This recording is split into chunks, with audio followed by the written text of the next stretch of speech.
Hi friends, நான் Malini. Welcome to cook with Malini. நம்ம இன்னைக்கு ரொம்பவே டேஸ்டியான பொட்டேட்டோ எக் கறி தாங்க பார்க்க போறோம். இந்த மாதிரி பொட்டேட்டோ எக் கறி செஞ்சிட்டீங்கன்னா தோசை, இட்லி, ஆப்பம், இடியாப்பம், சப்பாத்தி, பூரி, பரோட்டாக்கெல்லாம் வச்சு சாப்பிட சூப்பரா இருக்கும். ரொம்ப டேஸ்டியான இந்த பொட்டேட்டோ எக் கறி ரெசிபியை இப்ப எப்படி செய்யறதுன்னு பார்க்கலாங்க. ஃபர்ஸ்ட் மிக்ஸி ஜார்ல 1 கப் அளவு துருவின தேங்காய் சேர்த்துக்கலாம். நான் சொல்லியிருக்கிற அளவுகள் 4 பேருக்கு சரியா இருக்குங்க. 1 டீஸ்பூன் சோம்பு சேர்த்துக்கலாம். 2 ஏலக்காய் சேர்த்துக்கலாம். தேவையான அளவு தண்ணி சேர்த்துட்டு நல்லா நைஸா அரைச்சுக்கலாம். பாருங்க, நம்மளோட தேங்காய் பேஸ்ட் வந்து ரெடி ஆயிடுச்சு. இருக்கட்டும். பொட்டேட்டோ எக் கறிக்கு 5 முட்டை வேக வச்சு எடுத்து வச்சிருக்கேன். இது கீரல் போட்டு எடுத்துக்கலாம். கடாயில 1 டேபிள் ஸ்பூன் ஆயில் ஆட் பண்ணிக்கலாம்.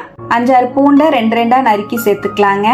1 பெரிய வெங்காயத்தை பொடியா நறுக்கி சேர்த்துக்கலாம். நல்லா வதக்கிக்கலாம். வெங்காயம் நல்லா டிரான்ஸ்பரண்ட் ஆகுற அளவுக்கு வதக்கிக்கலாம். பாருங்க, வெங்காயம் நல்லா டிரான்ஸ்பரண்ட் ஆயிடுச்சு.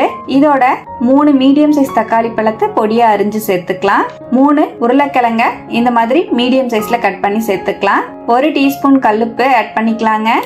1/2 டீஸ்பூன் மிளகாய் பொடி, 2 டீஸ்பூன் கொத்தமல்லி பொடி, 1/2 டீஸ்பூன் குருமிளகு பொடி, 1/2 டீஸ்பூன் மஞ்சள் பொடி சேர்த்துக்கலாம். பொடியெல்லாம் சேர்த்துட்டு லோ ஃப்ளேம்ல வச்சு நல்லா மிக்ஸ் பண்ணி விடுங்க. பாருங்க, நல்லா கலந்து விட்டுட்டேன். இதோடவே 2 பச்சை மிளகாவை ஸ்லிட் பண்ணிட்டு சேர்த்துக்கலாம். நல்லா மிக்ஸ் பண்ணிட்டு 1 கப் அளவு தண்ணி சேர்த்துக்கலாங்க. இதோடவே நம்ம வேக வச்சிருக்கிற முட்டைய எல்லாத்தையுமே ஸ்லிட் பண்ணிட்டு சேர்த்துக்கிறேன். அப்பதான் உப்பு காரம்லாம் இறங்கி செம்ம டேஸ்டா இருக்கும். இந்த டைமிங்லயே நீங்க முட்டையை சேர்த்துருங்க. இப்ப முட்டையையும் சேர்த்துட்டு நல்லா ஒரு வாட்டி கலந்துடலாம். அப்படியே மீடியம் ஃப்ளேம்ல மூடி வச்சிடலாங்க.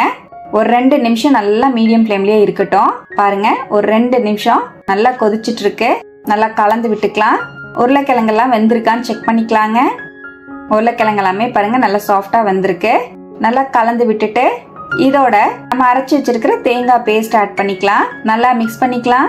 எக்ஸ்ட்ராவா மிக்ஸி ஜாரை அலசி 1 கப் அளவு தண்ணி சேர்த்துக்கிறேங்க.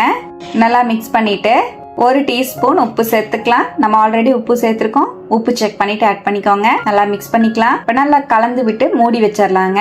மீடியம் ஃப்ளேம்லயே ஒரு 3ல இருந்து 4 நிமிஷம் குழம்பு நல்லா கொதிக்கட்டும். இப்ப குழம்புக்கு மேல் தாளிப்பு கொடுக்கறதுக்காக இன்னொரு பேன்ல 1 டேபிள் ஸ்பூன் ஆயில் சேர்த்துக்கிறேன். 1 டீஸ்பூன் கடுகு ஆட் பண்ணிக்கலாம். 1 கொத்து கருவேப்பிலை சேர்த்துக்கலாம். 2 வரமிளகா ஆட் பண்ணிக்கலாம். 1 பெரிய வெங்காயத்தை பொடியா நறுக்கி சேர்த்துக்கலாம். நல்லா வதக்கிக்கலாம். குழம்போட கடைசியா இந்த மாதிரி மேல் தாளிப்பு கொடுத்து சாப்பிடும் போது ரொம்ப டேஸ்டா இருக்கும். தாளிக்கிறதுக்கு தேங்காய் எண்ணெய் யூஸ் பண்ணீங்கன்னா இன்னுமே டேஸ்ட் அருமையா இருக்குங்க.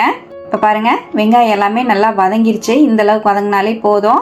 இப்ப நம்மளோட கறியும் பாத்தீங்கன்னா நல்லா கொதிச்சிட்டு இருக்கு. நல்லா ஆயில் எல்லாமும் செப்பரேட் ஆகி வந்திருக்கு. இப்ப ஸ்டவ் அணைச்சிட்டு நம்மளோட மேல் தாளிப்பு கொடுத்துடலாம். நல்லா மிக்ஸ் பண்ணிக்கலாம். அவ்வளவுதான், ரொம்பவே டேஸ்டியான பொட்டேட்டோ எக் கறி சூப்பரா ரெடி ஆயிடுச்சுங்க. பார்க்கவே செம்ம டெம்டிங்கா இருக்கு. நான் இன்னைக்கு ருமாலியா ரொட்டியோட இந்த பொட்டேட்டோ எக் கறியை சர்வ் பண்ணியிருந்தேன். அல்டிமேட்டான டேஸ்ட்ல இருந்ததுங்க. கண்டிப்பா இது போல நீங்களும் ட்ரை பண்ணி பாருங்க. இட்லி, தோசை, சப்பாத்தி, பூரி, பரோட்டா, நான் வெரைட்டிஸோட இடியாப்பத்துக்கு, ஆப்பத்துக்கெல்லாம் வச்சு சாப்பிட அல்டிமேட்டான டேஸ்ட்ல இருக்கும். கண்டிப்பா ட்ரை பண்ணிட்டு எப்படி வந்ததுன்னு கமெண்ட்ல மறக்காம என் கூட ஷேர் பண்ணுங்க. நம்மளோட மற்ற ரெசிபிஸ் எல்லாம் பாக்குறதுக்கு கண்டிப்பா நம்ம சேனலை சப்ஸ்கிரைப் பண்ணிக்கோங்க. லைக் பண்ணுங்க. ஃப்ரெண்ட்ஸ் அண்ட் ஃபேமிலியோட ஷேர் பண்ண மறக்காதீங்க ஃப்ரெண்ட்ஸ். தேங்க்யூ.